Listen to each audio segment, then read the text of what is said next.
What's up, guys? This is Jermaine. Welcome back to my channel, The 91 Box. We're going to highlight a clip with Wes Huff on the Joe Rogan podcast. He's specifically talking about the resurrection. So we're going to get into that. But guys, before you go any further, make sure you like this video, share it with your friends, and subscribe to the channel. I greatly appreciate it. The full clip of this video will be in the description box below, so you can look at the original link to this video. You guys will be able to check it out for yourself. I might one day do a different segment of the podcast. I believe the podcast episode is over 3 hours. He did a really good job on it. But let's get into the video. The Joe Rogan Experience. Because of this claim that they say they saw Jesus resurrected. Like there's something different that goes on there, that they're like, this is a miracle, right? Dead people don't usually rise from the dead. So what is your personal belief when it comes to the resurrection? What do you think happened? Do you have a belief, or do you just try to interpret the text and try to see what is the message? Well, I think so. As a historian, I do think it is a historical question. You have a guy who objectively lived, he objectively died, and then individuals close to his inner circle claim that they see him not dead. Right. Again.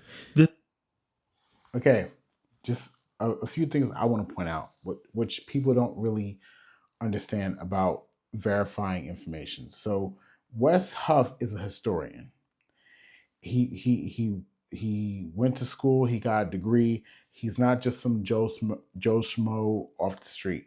He's a natural historian. He approaches historical texts through an objective, critical lens. So years of study, years of research. And again, you guys can go look him up. He's from Canada, Wesley Huff. Go fact check this guy. Don't just write him off as just some random dude or Christian. He actually knows what he's talking about, but he's a historian, so he's approaching the 4 gospel accounts, Matthew, Mark, Luke, and John, as not just sacred texts, but historical documents. And let's see if these claims have any merit to them. Let's go further. This is a highly unusual activity. Highly unusual. Right. So, but it's hard when you're dealing with illiterate populations, you're dealing with thousands of years of time, you're dealing with an oral tradition, and then you have us sitting here talking about it in 2024, trying to figure it at the end of 2024, trying to figure this out. Literally the end. Yeah. Last couple of days. It's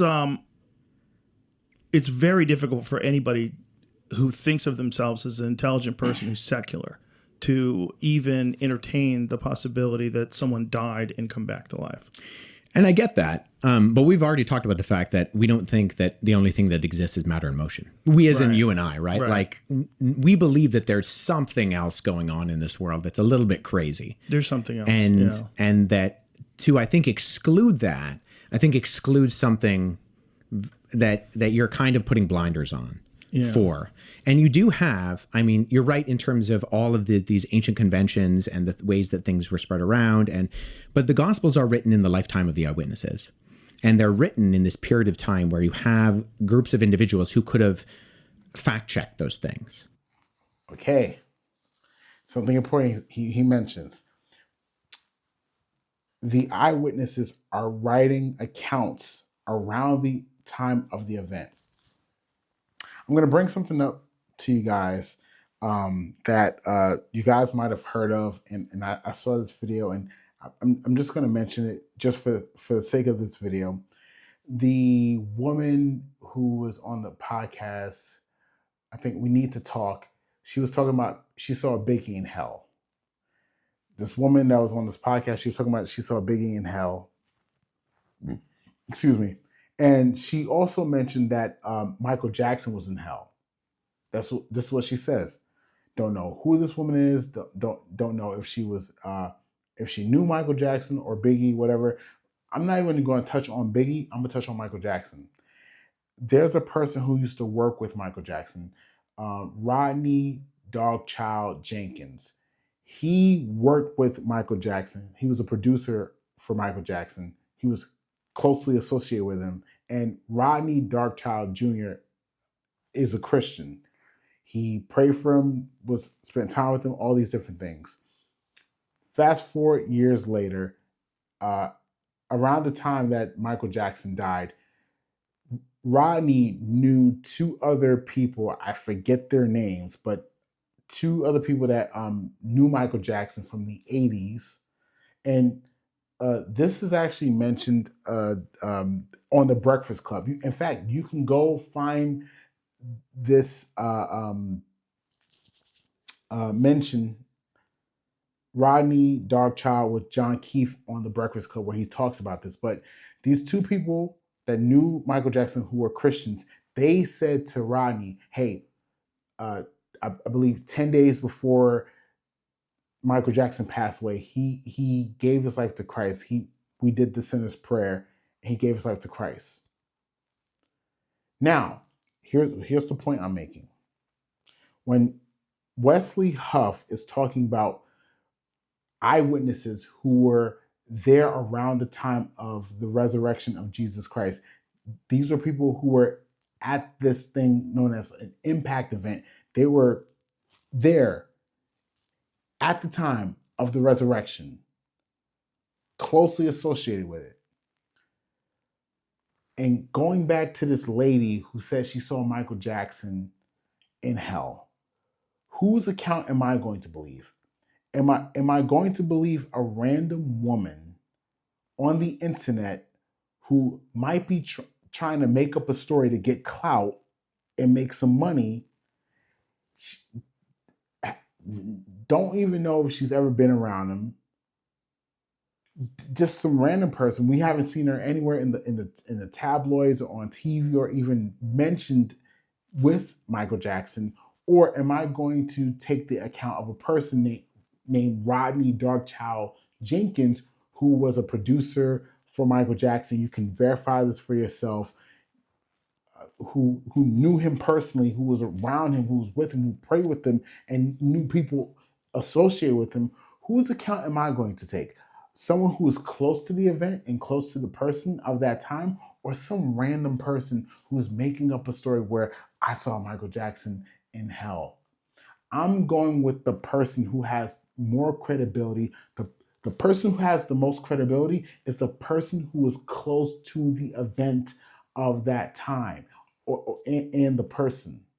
So that's what we talk about when it comes to the four gospels.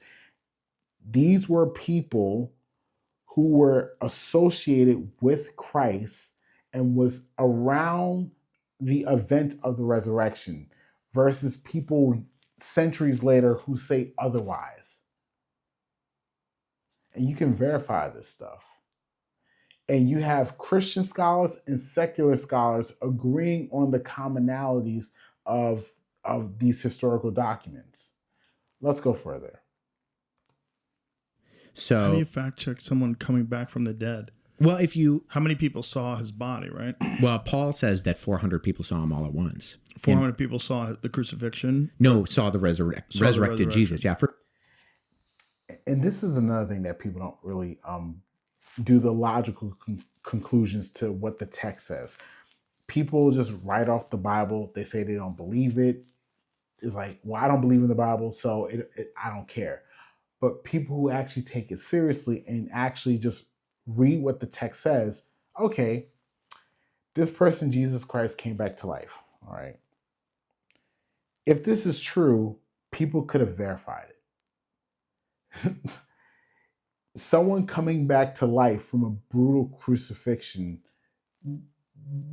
no one survives that. Most people, all people die from that. And this one person survived? Not only survived, resurrected. All right, let me just go to the tomb. Jesus was buried in Jerusalem. So many people could have went to the tomb and verified it on the third day. You can't beat that.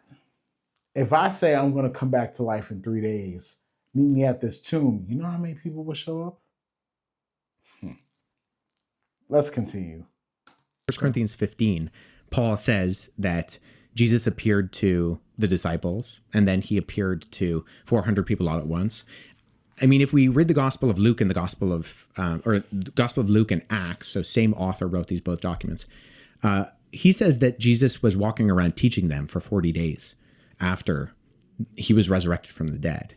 And so these are written within a time period when you have people who would have seen Jesus's ministry, who were there, say, at something like the feeding of the 5,000, who could have been able to verify or debunk some of these things that are being said. And you go from a bunch of scared guys who, because Jesus wasn't the only messianic figure who arose and claimed to be the Messiah. Right. There were a number of individuals both prior to and after Jesus, but they die and the movement dies with them. Do you think it's possible that he didn't die? And do you think it's possible that they thought he was dead? Because that does happen. There was actually a case very recently where a guy was about to be harvested for organs. They thought he was dead, and this guy started moving again and came back to life. It's a very, very bizarre case because his family had been told that he was going to be harvested for organs. They were preparing for that. Yeah. This guy comes back. Yeah, I mean, we know a lot about Roman crucifixion, and we know brutal. that, and we know that they did their job well. Yeah. Okay. Yes, Wes Huff said a lot. You guys can go watch the full video. I'll have this clip in the description box below. But again, like Wes Huff said, people could have verified this. And, Joe Rogan, he asks a good question, a good objection. Is it possible that he couldn't have died? Like, could he have survived a crucifixion? So, some things I've kind of learned from watching some videos about the crucifixion. So, essentially, they put nails in your wrist, pierced right through here, like hard, strong steel or iron rods, both wrists, and then they also pin your feet down. So let's just say Jesus didn't get beat profusely. First century, we're talking about 2,000 years ago, where you didn't have modern medicine. You're getting impaled by three spikes, and you're bleeding. Let's say they took him off the crucifix maybe after, I don't know, maybe let's just say 30 minutes. They decided, we're not gonna kill him. We're not gonna crucify. We're not going to crucify him anymore. Let's take him off. He still has 4 holes in his body. 2 in his wrist, one wrist each, and then both feet are impaled by the spike. You gotta stop the bleeding. And then also he has an infection, probably because of the metal spike that was in his body for 30 minutes. It was in both wrists and his feet. He would have died from that. Maybe he would have survived, but he would have died. But again, crucifixion was the worst punishment you can get as in a Roman society. If you was given the crucifix, the Romans was going to make sure you was going to die. But again, people don't really know that. So this is why God saves us, to preach the message and to give you guys this information, and for you guys to go look it up for yourselves. Just to see, because if Christianity is true, this is the most important thing for your life, for your eternal destiny. What happens to you after you die? Are you going to go to heaven and be with God forever? Or are you going to go to hell, where he sends those who are going to be punished for their sins. You need to find this out, see if it's true or not. All right, guys, those are my thoughts. Let me know what you guys think in the comment section below. Do you agree? Do you disagree with this on this stuff about the resurrection? Let me know. All right, guys, this is Jermaine, and I'm signing out. Peace.